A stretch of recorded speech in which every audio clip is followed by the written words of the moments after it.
When my daughter-in-law, Victoria, handed me the envelope with trembling hands and tears streaming down her face, I didn't think twice.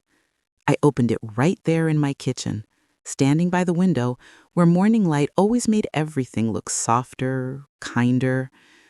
Inside was a medical bill from St. Catherine's Hospital, $8,400 for emergency surgery. The paper felt heavy in my hands, heavier than it should have been. "Mom," she whispered, using that word she only called me when she needed something. I didn't know who else to turn to. Daniel's insurance denied the claim. They're saying it was a pre-existing condition. I'm so scared. What if they send us to collections? What if we lose everything? I looked at her face, at those green eyes that always seemed to water at exactly the right moment, at the way she clutched her hands together like a child. My son Daniel stood behind her in the doorway, looking exhausted, looking defeated. He had called me at 6 a.m. 3 days ago, frantic, telling me Victoria had collapsed at work and needed emergency surgery for an ovarian cyst. I had driven to the hospital still in my nightgown with a coat thrown over it. I had sat in that waiting room for 9 hours. I had held his hand when the doctor came out. I had been there. "How much do you need?" I asked, already reaching for my purse. "All of it," Victoria said, her voice breaking. "We don't have anything saved. You know how tight things have been." I knew. I had been hearing about how tight things were for 4 years, ever since they got married. I had heard it when I paid for their wedding cake, $1,200 for 4 tiers of vanilla and raspberry filling. I had heard it when I covered their security deposit, $2,800 that I withdrew from my retirement savings. I had heard it when I bought them a car after theirs broke down, a used Honda Accord for $6,500 that I found at a dealership an hour away. I had heard it every month when I sent them $500 for groceries because Daniel's salary wasn't enough and Victoria's job at the salon didn't pay well. I wrote the check right there at my kitchen table, the same table where I ate dinner alone most nights. $8,400. I watched the numbers form under my pen, watched as I signed my name, watched as I handed it to Victoria and saw the relief flood her face. "Thank you, Mom," Daniel said, hugging me tight. "I don't know what we'd do without you. You're an angel." Victoria hugged me too, and she smelled like expensive perfume, the kind I couldn't afford for myself anymore. "I'll pay you back," she promised, "every penny, as soon as we get back on our feet." I smiled and told them not to worry. I told them family helps family. I told them I was just glad she was okay. And I meant it. At least I thought I meant it. That was on a Tuesday in March. The daffodils were just starting to bloom in my front yard. 2 months later, I stopped by their townhouse unannounced. I rarely did that because Victoria had made it clear early on that she valued her privacy, that unexpected visits made her uncomfortable. But I had been at the grocery store nearby and had bought too many tomatoes, the kind Daniel loved for sandwiches, and I thought I'd drop them off. I knocked 3 times, no answer. I could hear music playing inside, something with a heavy beat. I knocked again, louder. Finally, Victoria opened the door, and her face did something strange when she saw me. It flickered, like a light bulb about to burn out, from annoyance to surprise to forced warmth, all in less than a second. "Oh, Helen," she said, not Mom this time. "We weren't expecting you." "I brought tomatoes," I said, holding up the bag. "I know Daniel loves them, and they were on sale." She didn't move to let me in. She stood in the doorway, one hand on the frame, blocking my view inside. But I could see past her shoulder. I could see the living room.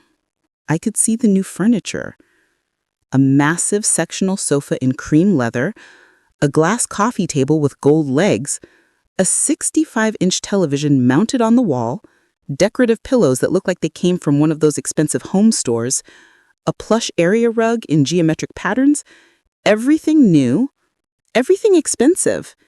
Everything purchased while they supposedly couldn't afford groceries. I said, "Nice sofa." Victoria's face tightened. "Oh, we got a good deal. A friend of mine was selling it." "And the TV?" "Same friend. She was moving and needed to get rid of stuff quickly." I nodded slowly. That terrible feeling creeping up my spine, the feeling you get when you know someone is lying, but you don't want to believe it. "That's lucky." "Yeah." Victoria took the bag of tomatoes from my hands. "Thanks for these. Daniel will love them. I'll have him call you later, okay? I'm actually in the middle of something." She closed the door before I could respond.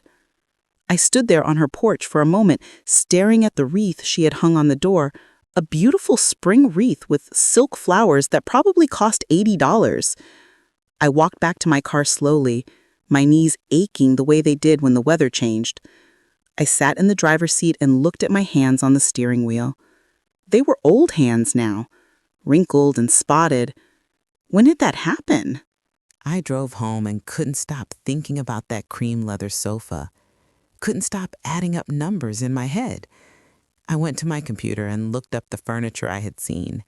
The sofa alone was $2,400 at Pottery Barn.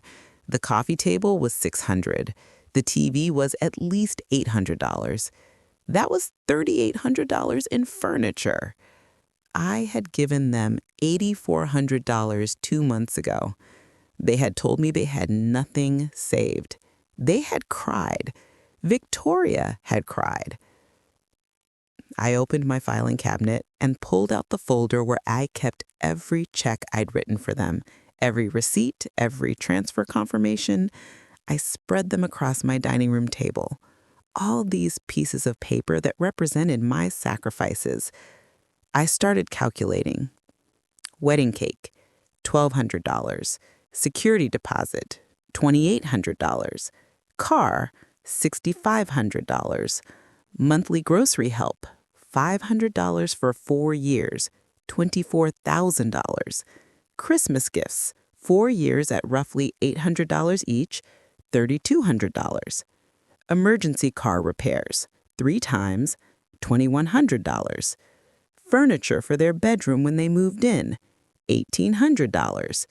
Victoria's dental work she said insurance wouldn't cover, $1,600. Daniel's laptop for his certification courses, $900. Their anniversary dinner at that French restaurant because Victoria said she wanted somewhere special and Daniel couldn't afford it, $350. Electric bills when they said they might get shut off, 4 times, $1,400. Clothes for Daniel's job interviews, $600. Victoria's cosmetology school tuition help, $3,000. Medical bill, $8,400. The total came to $57,850. I sat there staring at that number for an hour. $57,850. That was more than I made in a year from my part-time job at the library. That was my entire retirement savings account, drained down to $4,200. That was the reason I drove a 15-year-old Camry with a broken air conditioner.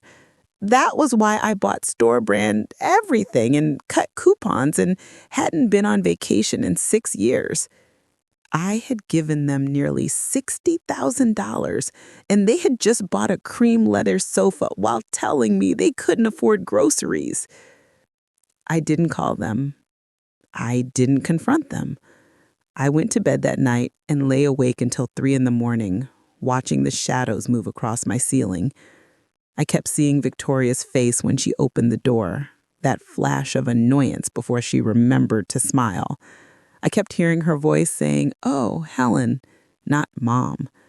I kept seeing that $2,400 sofa. The next morning, Daniel called me. "Hey, Mom. Hey, Victoria said you stopped by yesterday." "I did. I brought tomatoes." "Yeah, thanks for those. Listen, I wanted to talk to you about something." His voice had that tone, that careful, gentle tone he used when he was about to ask for money. I had learned to recognize it over the years, the way a mother learns to recognize every sound her child makes. What is it? Well, Victoria's car is making a weird noise. We took it to the mechanic, and he said it needs a new transmission. It's going to be about $3,500. I know it's a lot, but we really need that car for her to get to work, and we just don't have that kind of money right now. I was silent. Mom, you there? I'm here. I'm thinking.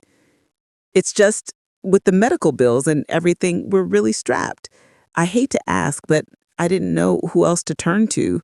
You've always been there for us. Something in my chest cracked.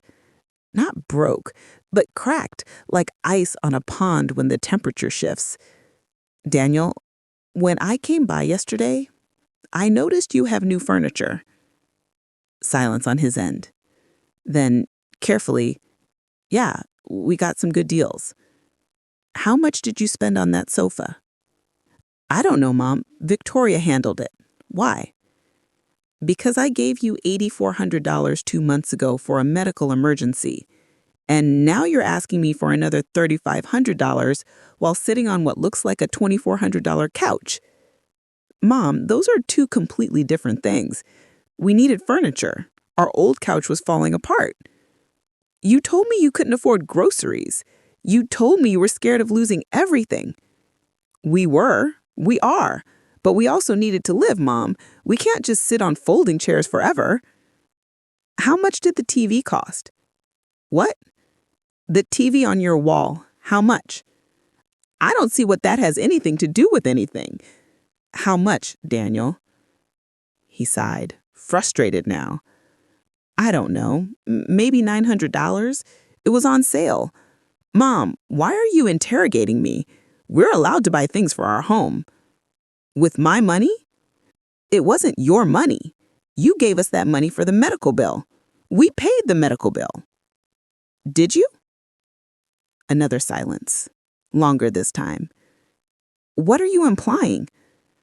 I'm asking if you paid the medical bill with the money I gave you. Of course we did. What else would we have done with it? I don't know, Daniel. What else would you have done with it? He exhaled sharply. You know what, Mom? I called because we need help. If you don't want to help us, just say so. But don't accuse us of lying. That's really hurtful. Hurtful, I repeated. The word felt strange in my mouth, like a stone. I've given you nearly $60,000 over the last 4 years, Daniel. I've emptied my retirement account. I drive a car that breaks down twice a year. I haven't bought myself a new piece of clothing in 3 years, and you're telling me I'm being hurtful by asking questions? We never asked you to do any of that. You offered. You wanted to help. Something inside me shattered completely then. You're right. I did want to help. I wanted to help my son and his wife build a life together. But I think I've been doing something else instead. I think I've been enabling you to avoid responsibility while you drain me dry. That's not fair, isn't it? When was the last time you invited me to dinner, Daniel? When was the last time you called just to see how I was doing? When was the last time you asked if I needed help with anything? Mom, come on. When was the last time Victoria called me Mom without needing something? He didn't answer. I can't give you $3,500 for the transmission. I don't have it. What do you mean you don't have it? You just gave us $8,400 2 months ago. And I've been eating rice and beans ever since to make up for it. I have $143 in my checking account, Daniel. That has to last me until my next paycheck in 8 days. Well, maybe you shouldn't have spent so much on furniture for yourself. I actually laughed. It came out harsh and bitter. What furniture? I'm sitting on a couch I bought in 1997. I eat at a table I inherited from my mother. Every stick of furniture in this house is older than your marriage. Then I don't know what to tell you, Mom. We need this transmission fixed. If you can't help us, we'll figure something else out. Good. You should figure something else out. You're 32 years old. It's time." I heard Victoria's voice in the background asking what I said, then Daniel's muffled response. Then Victoria came on the line. "Helen, what's going on? Daniel says you won't help us with the car?" "That's correct." "But we need that car. How am I supposed to get to work?" "I don't know, Victoria. The same way people without mothers-in-law who pay for everything figure it out, I suppose." Her voice shifted, became smaller, more vulnerable. "I don't understand why you're being like this. We've always been so close. You're like a real mother to me. My own mom would never help me the way you do." "Maybe your own mother has better boundaries." "That's a cruel thing to say. I thought we had a better relationship than this. I thought you loved me." "I do love you, which is why I'm going to stop enabling you to take advantage of me." "Take advantage?" Her voice rose, indignant now. "Everything you've given us, we've needed. We've been struggling. You've seen how hard things have been." "I've seen you buy a $2,400 couch while asking me for grocery money. That sofa was a gift from Marcus's parents. We didn't buy it." It was such an immediate lie, so smooth and practiced, that I felt something cold settle in my stomach. "Funny. Earlier, you told me a friend sold it cheap to you because she was moving." Silence. Then, "I don't remember saying that. Maybe you misheard me." "I didn't mishear you, Victoria." "Well, I don't appreciate being called a liar, especially after everything you've supposedly done for us." "Supposedly?" "I'm just saying, if you're going to throw every gift back into our faces, maybe they weren't really gifts at all. Maybe they were just ways for you to control us." I felt like I'd been slapped. "Control you?" "You have to admit you do kind of hold things over our heads. Every time we make a decision you don't like, you bring up how much you've done for us." "I have never." "You're doing it right now. You're tallying up everything you've spent like we owe you. That's not how family works, Helen." "You're right. That's not how family works. Family doesn't lie about medical bills to buy furniture. Family doesn't avoid you unless they need money. Family doesn't exclude you from important events and then call crying when the mortgage is due." "What are you talking about?" But I had already hung up. My hands were shaking. I sat in my kitchen, in the chair by the window, where morning light used to make everything look softer, and I realized it had all been a performance. Every tear, every hug, every time Victoria called me Mom. It had all been a carefully constructed play, and I had been the only one who didn't know I was an audience member rather than part of the cast. They didn't call back that day, or the next. On the third day, Daniel sent a text, "Mom, we need to talk about your behavior. Victoria is really hurt by what you said. I think you owe her an apology." I didn't respond. A week later, Victoria called from a number I didn't recognize. I made the mistake of answering. "Helen, please, I miss you. I miss our relationship. Can we please just talk about this like adults?" "Hurtful," I repeated. The word felt strange in my mouth, like a stone. "I've given you nearly $60,000 over the last 4 years, Daniel. I've emptied my retirement account. I drive a car that breaks down twice a year. I haven't bought myself a new piece of clothing in 3 years, and you're telling me I'm being hurtful by asking questions? We never asked you to do any of that. You offered. You wanted to help." Something inside me shattered completely then. You're right. I did want to help. I wanted to help my son and his wife build a life together. But I think I've been doing something else instead. I think I've been enabling you to avoid responsibility while you drain me dry.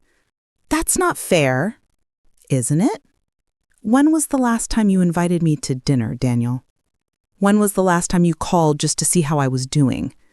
When was the last time you asked if I needed help with anything? Mom, come on. When was the last time Victoria called me Mom without needing something? He didn't answer. I can't give you $3,500 for the transmission. I don't have it. What do you mean you don't have it? You just gave us $8,400 2 months ago.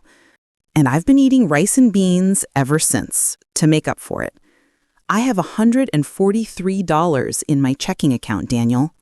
That has to last me until my next paycheck in 8 days. Well, maybe you shouldn't have spent so much on furniture for yourself. I actually laughed. It came out harsh and bitter. What furniture? I'm sitting on a couch I bought in 1997. I eat at a table I inherited from my mother. Every stick of furniture in this house is older than your marriage. Then I don't know what to tell you, Mom. We need this transmission fixed. If you can't help us, we'll figure something else out. Good. You should figure something else out. You're 32 years old. It's time. I heard Victoria's voice in the background asking what I said, then Daniel's muffled response. Then Victoria came on the line. Helen? What's going on? Daniel says you won't help us with the car? That's correct. But we need that car. How am I supposed to get to work? I don't know, Victoria. The same way people without mothers-in-law who pay for everything figure it out, I suppose. Her voice shifted, became smaller, more vulnerable. I don't understand why you're being like this. We've always been so close. You're like a real mother to me. My own mom would never help me the way you do. Maybe your own mother has better boundaries. That's a cruel thing to say.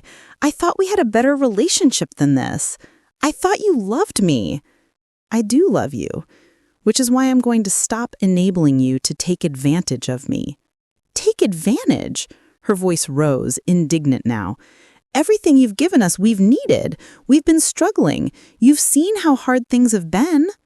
I've seen you buy a $2,400 couch while asking me for grocery money. That sofa was a gift from Marcus's parents. We didn't buy it.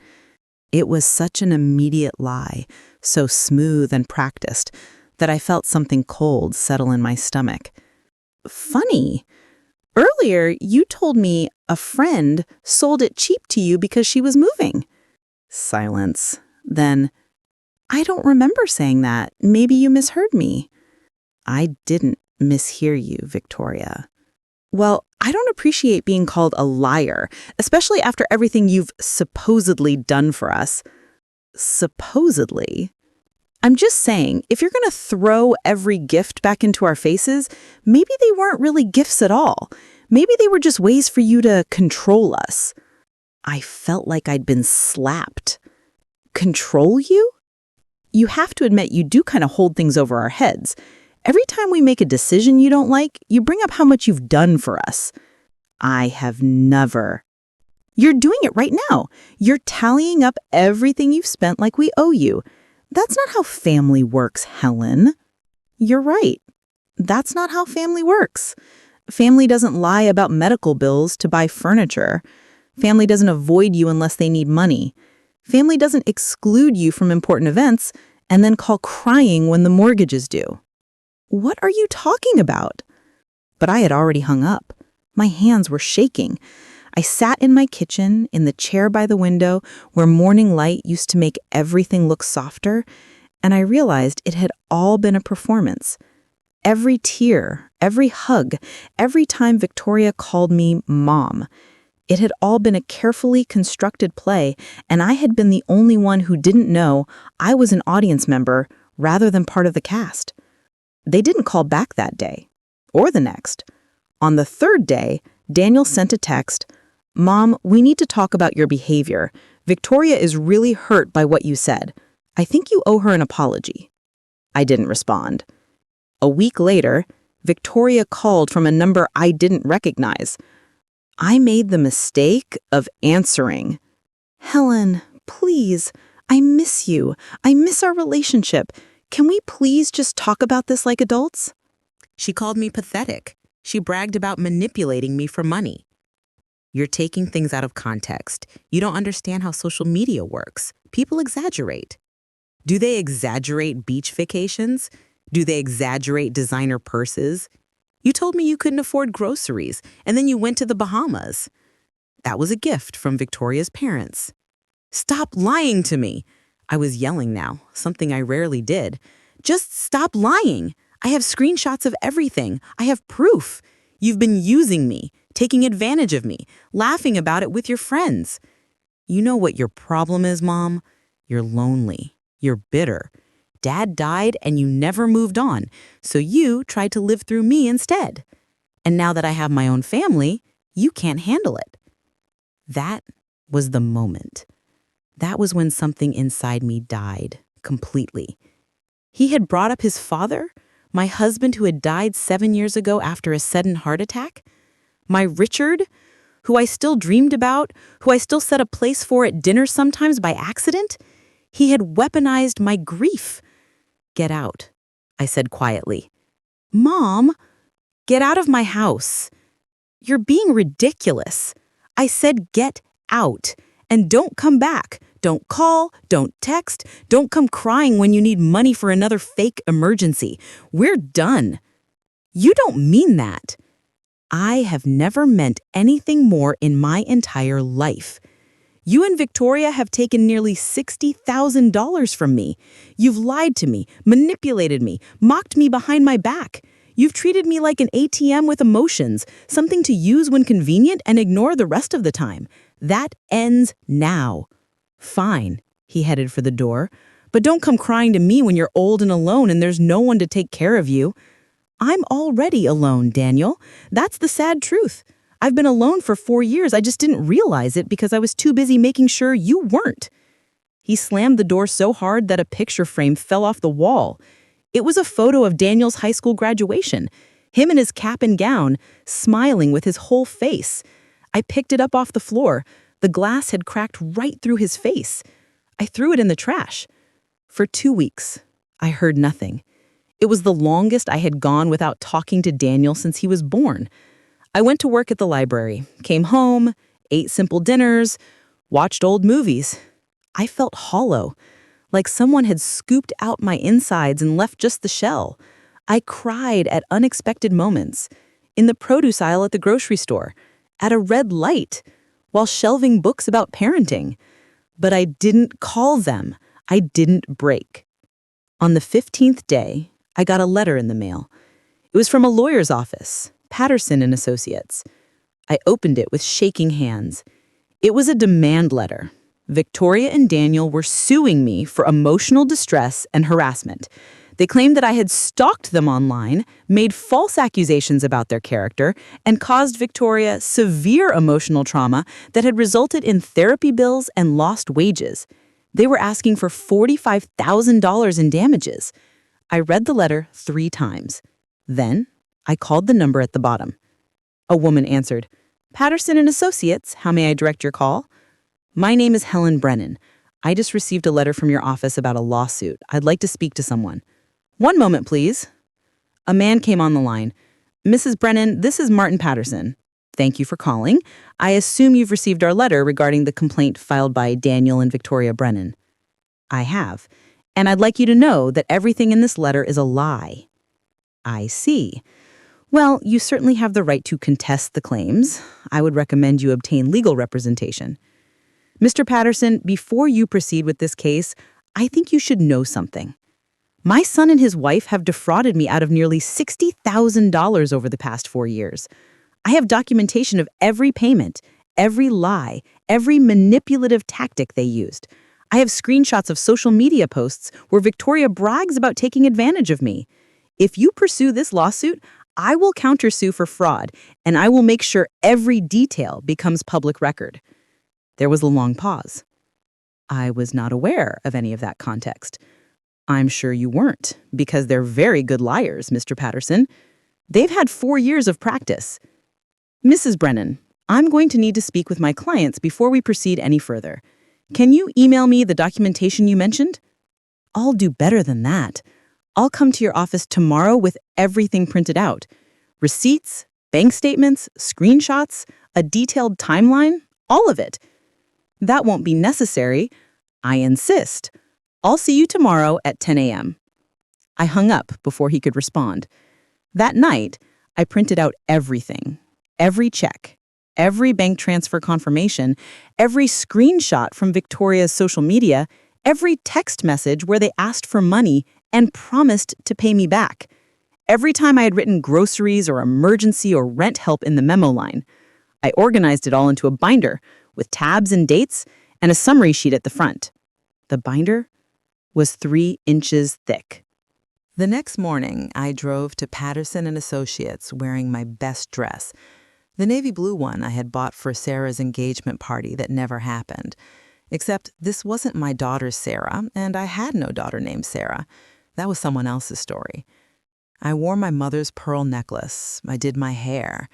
I wanted to look like someone who couldn't be dismissed or intimidated. Martin Patterson was younger than I expected, maybe 40, with kind eyes and a firm handshake. He led me to a conference room where Daniel and Victoria were already sitting. Victoria looked scared when she saw the binder. Daniel looked defiant. "Mrs. Brennan," Patterson said, "I've asked everyone to meet here today to see if we can resolve this matter without proceeding to court.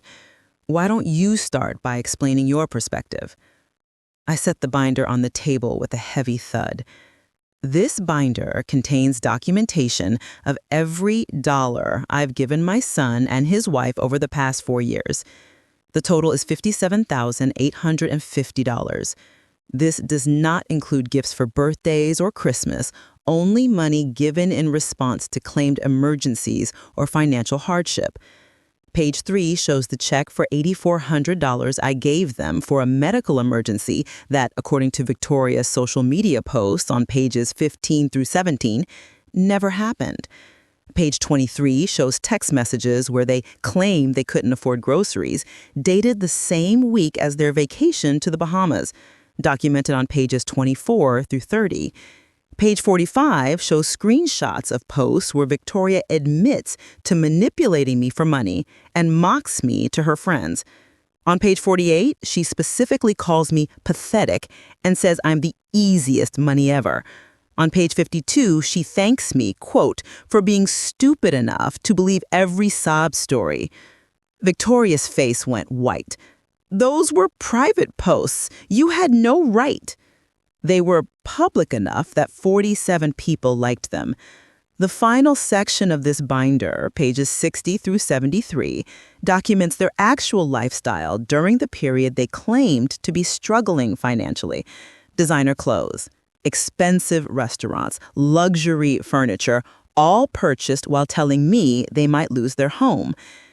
Patterson was flipping through the binder, his expression growing more serious with each page. "Mr. and Mrs. Brennan, did you or did you not tell Mrs. Brennan that you needed $8,400 for emergency medical expenses?" "We did need that money, just not for medical expenses. We needed it for other things." "So you lied about the medical emergency?"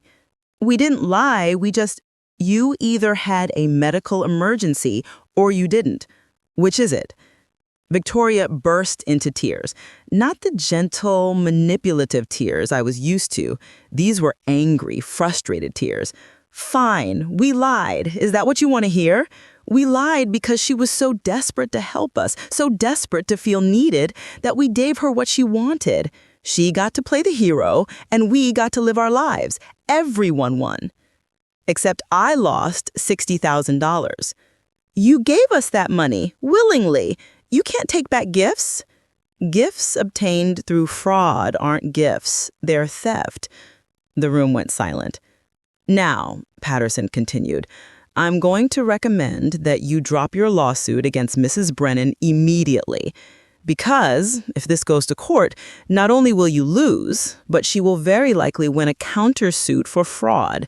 Do you understand?" Daniel slammed his hand on the table. "This is bullshit. She's our mother. She's supposed to help us." "She's not your mother. She's a woman you used for 4 years and threw away when she finally stood up for herself. There's a difference." "We're family." "No, Daniel. Family doesn't do this. I was family. You were con artists." Victoria stood up abruptly. "Fine, we'll drop the lawsuit. But don't expect us to ever speak to you again." I won't. That's exactly what I want. They left. Victoria was still crying, but now it sounded real, like something had actually been lost. Daniel looked back once as they reached the door. I don't know what he was looking for in my face. Forgiveness, maybe, or regret. He didn't find it. Patterson closed the binder. Mrs. Brennan, I have to say, this is one of the most thorough pieces of documentation I've seen in a family dispute. If you decide to pursue a criminal case for fraud, I think you'd have a strong foundation. I don't want to send my son to prison, Mr. Patterson. I just want to be left alone. That's understandable. I'll send them a formal letter confirming that they're dropping the lawsuit and agreeing not to contact you further. If they violate that agreement, call me immediately. I shook his hand and left. In my car, I sat for a long time before starting the engine. It was over. 4 years of being used, of being lied to, of giving everything I had to people who saw me as nothing more than a source of money. It was finally over. I drove to the bank and closed the joint account I had opened with Daniel years ago, just in case of emergencies.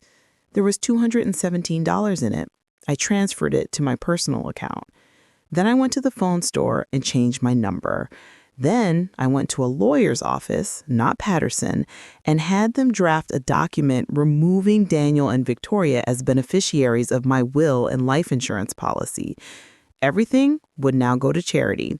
St. Catherine's Hospital, ironically the same hospital Victoria had claimed to have surgery at. They could do more good with my money than my son ever would. That night, I made myself a real dinner for the first time in months.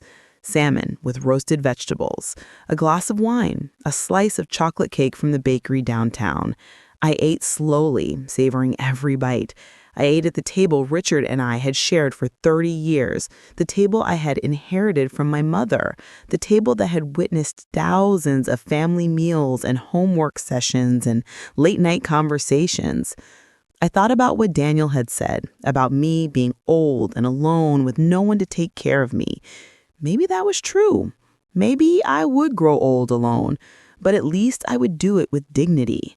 At least I would do it without people draining my bank account while pretending to love me.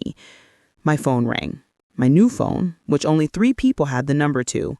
My doctor, my boss at the library, and my friend Margaret, who I played cards with on Thursdays. It was Margaret. "Helen, I heard what happened. Are you okay?" Word traveled fast in small towns. "I'm okay. I think I'm more than okay, actually. Do you want company? I could bring some of that lemon cake you like." "That sounds wonderful, Margaret." She came over an hour later with cake and a bottle of wine. We sat at my kitchen table and I told her everything. Every detail, every lie, every dollar. She listened without interrupting, her hand on mine, her eyes full of understanding. "I should have seen it sooner. I should have known. You loved them. Love makes us blind sometimes. That's not your fault, Helen." "I feel so stupid." "You're not stupid. You're generous. There's a difference. They're the ones who should feel ashamed, not you." We talked until midnight. When Margaret left, she hugged me tight and said, "You're going to be okay. Better than okay. You're going to be free." I thought about that word as I got ready for bed. Free. I hadn't felt free in years. I had felt obligated, needed, used, but not free. That night, I slept better than I had in months. 3 weeks later, I got a phone call at work. It was from a number I didn't recognize, but it was local, so I answered it. "Mrs. Brennan, this is Detective Sarah Chen from the County Fraud Division. I'm calling about a case involving your son and daughter-in-law." My heart stopped. "What happened?" "We've received multiple complaints from other individuals claiming they were defrauded by Victoria Brennan using similar tactics to what you described in the report filed by Martin Patterson. He sent us your documentation as part of a pattern of behavior investigation. I was hoping you might be willing to come in and make an official statement." "Other people? How many?" "So far, we have 6 complaints. Victoria's parents, 2 of her former employers, a previous boyfriend, and 2 friends. The total amount of alleged fraud exceeds $150,000. I sat down heavily in my desk chair. I had no idea. That's common with this type of fraud. The perpetrators are very skilled at isolation and manipulation. Each victim thinks they're the only one. Would you be willing to help us build a case? I thought about Daniel, about the little boy who used to bring me dandelions from the yard and call them flowers, about the teenager who wrote me a Mother's Day card that said I was his hero, about the man who had looked me in the eye and called me pathetic when I finally stood up for myself. Yes, I said, I'll help. The investigation took 3 months. I gave my statement to Detective Chen, handed over all my documentation, testified about the pattern of behavior, and learned things about Victoria that made my stomach turn. She had done this before, multiple times. She had convinced her previous boyfriend to take out loans in his name for her business venture that never existed. She had stolen from her parents' retirement account by gaining access to their online banking. She had filed fake insurance claims at 2 different jobs and been quietly fired from both. Daniel, according to the investigation, had known about most of it. He wasn't just a victim of Victoria's manipulation, he was a willing participant. That was the hardest part to accept, that my son, the child I had raised to know right from wrong, had chosen this path deliberately. They were arrested on a Tuesday morning. Detective Chen called to tell me. We picked them up an hour ago. Victoria's being charged with wire fraud, identity theft, and multiple counts of theft by deception. Daniel's being charged as an accomplice. Combined, they're looking at 5 to 10 years if convicted. How did they react? Victoria cried and tried to claim she was pregnant to get sympathy. She's not pregnant. We had her checked. Daniel tried to blame everything on her, said he didn't know what was happening. But we have text messages between them planning some of the schemes. He knew. I thanked her and hung up. I sat in my kitchen for a long time, feeling nothing, then everything, then nothing again. My son was going to prison. The child I had carried for 9 months, nursed through fevers, taught to ride a bike, sent to college, celebrated at his wedding. That person was going to prison. Part of me wanted to cry. Part of me wanted to rush to the police station and bail him out. But a larger part, the part that had finally learned what self-respect felt like, knew that I couldn't save him from this. Shouldn't save him from this. This was the consequence of his choices. This was justice. Margaret came over that evening without calling first. She just appeared at my door with Chinese takeout and her sympathy face. I saw it on the news. Already? Small town, everyone knows everything. How are you holding up? I don't know yet. Ask me tomorrow. We ate sesame chicken and fried rice in silence for a while. Then Margaret said, "You know this isn't your fault, right? You didn't make him do any of this." I know, but I raised him. Somewhere along the way, I must have failed. Or somewhere along the way, he made his own choices. People aren't just products of their upbringing, Helen. They have free will. Daniel chose this. You didn't. I wanted to believe her. I tried to believe her. That night, the phone calls started. People I hadn't heard from in years, suddenly very interested in my well-being. Daniel's cousins, old family friends, even some people I barely remembered. Everyone wanted details. Everyone wanted to know how I was feeling. Everyone wanted the gossip.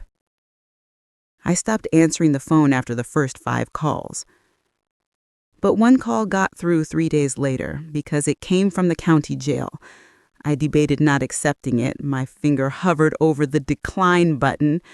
But curiosity, or maybe some residual maternal instinct, made me press accept. "Mom!" Daniel's voice sounded hollow.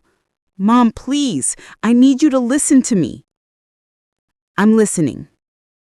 This is all a huge misunderstanding. The police have everything wrong. Victoria had some debts, yes, but we were handling it. We weren't trying to defraud anyone. We were just trying to survive. By lying to me about medical emergencies. We needed the money, Mom. We were desperate. You weren't desperate. You were greedy. There's a difference. Please, you have to help me. You have to tell them this is all a misunderstanding. You have to get me out of here. No. Silence. Then, what do you mean, no? I mean, no, Daniel. I'm not helping you. I'm not bailing you out. I'm not paying for a lawyer. I'm not testifying on your behalf. You did this. You deal with the consequences. You're my mother. And you're a thief who used me and mocked me and threw me away when I stopped being convenient. Being your mother doesn't mean I have to enable your criminal behavior. I'll go to prison. Yes, you probably will. And that doesn't bother you? I thought about that question. Did it bother me? Of course it did. He was still my son, still the child I had loved for 32 years. But he was also a criminal who had victimized not just me, but 6 other people.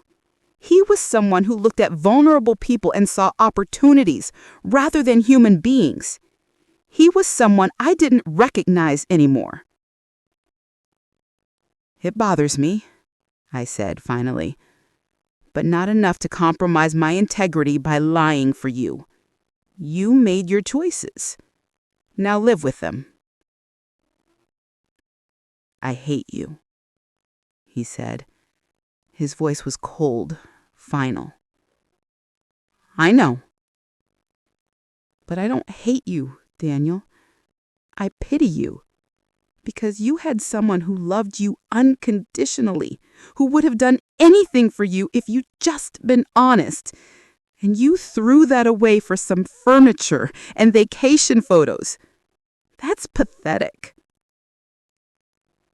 I hung up before he could respond. It was the last time I spoke to my son. The trial happened 7 months later.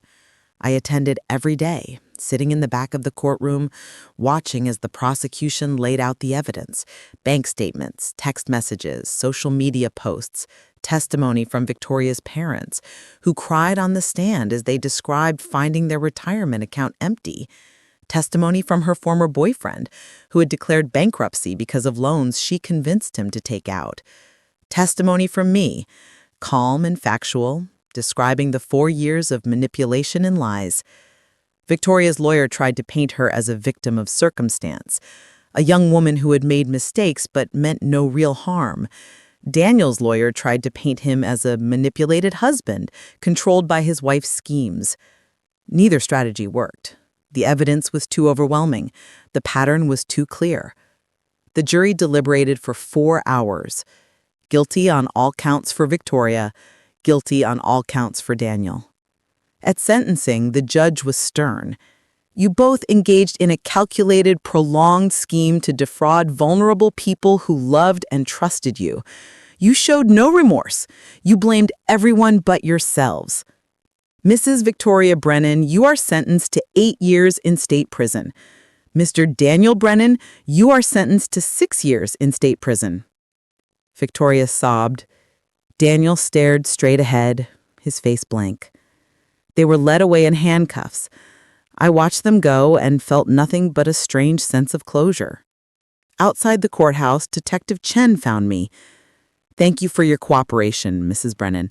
Without your documentation and testimony, this case would have been much harder to prove. I just told the truth. That's all we ever ask for. She paused. For what it's worth, I'm sorry you had to go through this. No parent should have to testify against their child. No parent should have to discover their child is a criminal either. But here we are. She squeezed my shoulder and walked away. I stood on the courthouse steps watching people come and go, watching the normal flow of life continue around me. Somewhere in that building, my son was being processed into the prison system. Somewhere in the world, Victoria's parents were probably celebrating that justice had been served. Somewhere, everywhere, life went on. I drove home slowly. It was a beautiful day, late autumn, the trees showing off their colors before winter arrived. I had lived in this town for 40 years. I knew every street, every corner. It felt different now, lighter somehow. When I got home, there was an envelope on my porch. No return address. Inside was a check for $15,000 and a note. Mrs. Brennan, as part of the restitution process, we were able to recover some of the stolen funds. This is the first payment of what we hope will eventually return most of your money. More to follow. Detective Chen. I held the check in my hands, and for the first time in months, I cried. Not sad tears, not angry tears, relief tears, the kind that wash away old hurts and make room for new beginnings. That was 2 years ago. Now I'm sitting in my kitchen on a Saturday morning, drinking coffee from a mug that says "World's Best Grandma," even though I'm not a grandma and probably never will be. Margaret gave it to me as a joke, said I could be grandma to her grandkids instead. They call me Nana Helen now, those 3 beautiful children who come over for cookies and stories and don't want anything from me except my time and my attention. I got $43,000 back from the restitution fund, most of what was taken from me. I used some of it to finally take that vacation I had been putting off. I went to Italy for 3 weeks, stayed in small hotels, ate amazing food, walked through ancient ruins. I went alone, and it was glorious. I used more of the money to renovate my kitchen, to replace the appliances that had been held together with duct tape and prayers. I bought myself new clothes, good quality ones that fit properly and make me feel beautiful. I started taking piano lessons, something I'd always wanted to do but never had time for. I joined a book club. I started volunteering at a women's shelter, helping other people who had been taken advantage of by people they trusted. My life is smaller now, quieter, but it's mine, fully, completely mine. Daniel sends letters sometimes from prison. I don't open them. They pile up in a box in my closet, 24 letters over 2 years. Maybe someday I'll read them. Maybe not. It doesn't matter anymore. Victoria's parents reached out to me last year, apologizing for not seeing what her daughter was doing, apologizing for not believing me sooner. We have coffee once a month now. We're friends, bonded by shared experience and shared pain. They're good people who raised a daughter who made terrible choices. They remind me that I'm a good person who raised a son who made terrible choices. Neither of us are to blame for the adults our children became. People in town still talk about it sometimes. The scandal, the trial, the mother who testified against her own son. Some people think I'm cold. Some people think I'm brave. I don't care what they think. I know what I am. I'm someone who finally learned that love without boundaries is not love at all. It's self-destruction dressed up as sacrifice. Margaret comes over this morning with cinnamon rolls from the bakery we both love. We sit at my new kitchen table, the one I bought myself, and we talk about everything and nothing.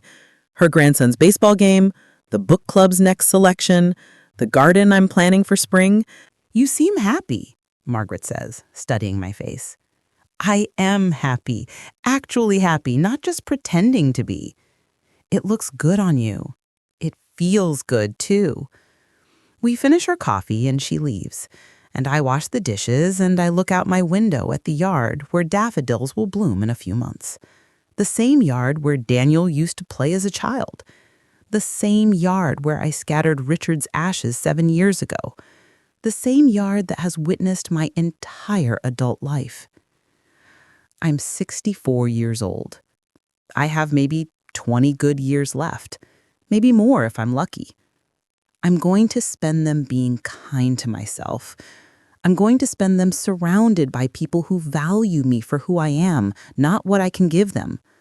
I'm going to spend them learning and growing and experiencing joy without guilt. I'm going to spend them free. That evening, I sit down at my computer and write a letter. Not to Daniel, not to Victoria, but to myself, to the woman I was 4 years ago, the woman who was so desperate to be needed that she let herself be used. Dear Helen, I write, you deserved better. You deserved honesty and respect and genuine love. You deserve to be valued for more than the size of your bank account. I'm sorry it took so long to learn that. I'm sorry you had to lose so much before you found yourself again. But you did find yourself, and you're stronger than you ever knew. The people who hurt you will spend years paying for their choices. You get to spend the rest of your life being free. That's the best revenge of all. Love the woman you became.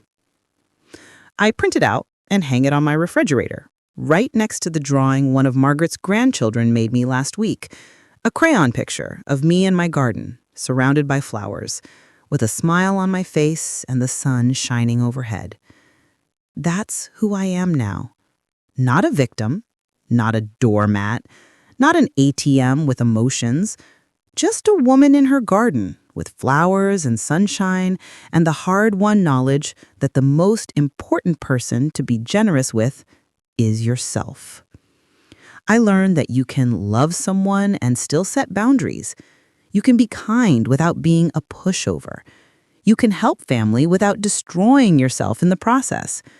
And sometimes the bravest thing you can do is say no. Not because you don't care, but because you finally learned to care about yourself too.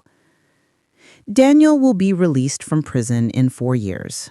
Victoria in 6. I don't know if they'll reach out to me. I don't know if I'll respond if they do. But I know this. I will never again mistake being used for being loved. I will never again sacrifice my dignity for someone else's comfort. I will never again light myself on fire to keep someone else warm. I'm done being convenient. I'm done being the solution to other people's problems. I'm done being anything other than exactly who I am. A woman in her garden with flowers and sunshine and the hard-won knowledge that the most important person to be generous with is yourself. I learned that you can love someone and still set boundaries. You can be kind without being a pushover. You can help family without destroying yourself in the process. And sometimes the bravest thing you can do is say no. Not because you don't care, but because you finally learned to care about yourself too. I'm 64 years old, and I'm finally learning what it means to live for myself. Some people might think that's selfish. Those people haven't spent 4 years being emotionally drained and financially exploited by the people they loved most. Those people haven't had to choose between their dignity and their family. Those people haven't had to learn the hard way that some relationships are more toxic than being alone. I choose myself now. Every single day, I choose myself. And that's not something I'll ever apologize for again. The sun is setting outside my window, painting the sky in shades of orange and pink and purple. Tomorrow I have piano lessons. Next week I'm meeting Victoria's parents for coffee. Next month I'm flying to visit a cousin I haven't seen in 10 years. Next year, who knows? The possibilities stretch out before me like an open road, and for the first time in a very long time, I'm excited to see where it leads. I'm not just surviving anymore. I'm living, and I'm doing it on my own terms, with my own money, for my own happiness. No one else gets a say in how I spend my resources or my energy. No one else gets to make me feel guilty for taking care of myself. No one else gets to use me and throw me away. I learned the hardest lesson a parent can learn, that love is not enough. That sometimes the healthiest thing you can do for everyone involved is to walk away. that you cannot save someone who is determined to destroy themselves, and you'll only destroy yourself trying. Daniel and Victoria made their choices. I made mine. The difference is, I can sleep at night knowing I acted with integrity. I wonder if they can say the same. But that's not my problem anymore. My only responsibility now is to the woman staring back at me in the mirror, the woman who survived, the woman who learned, the woman who got free. And she's doing just fine. If you liked this story, then please, Mama, like the video and subscribe to the channel. And in the comments, first write your children's names. Thank you for watching, dear Mama.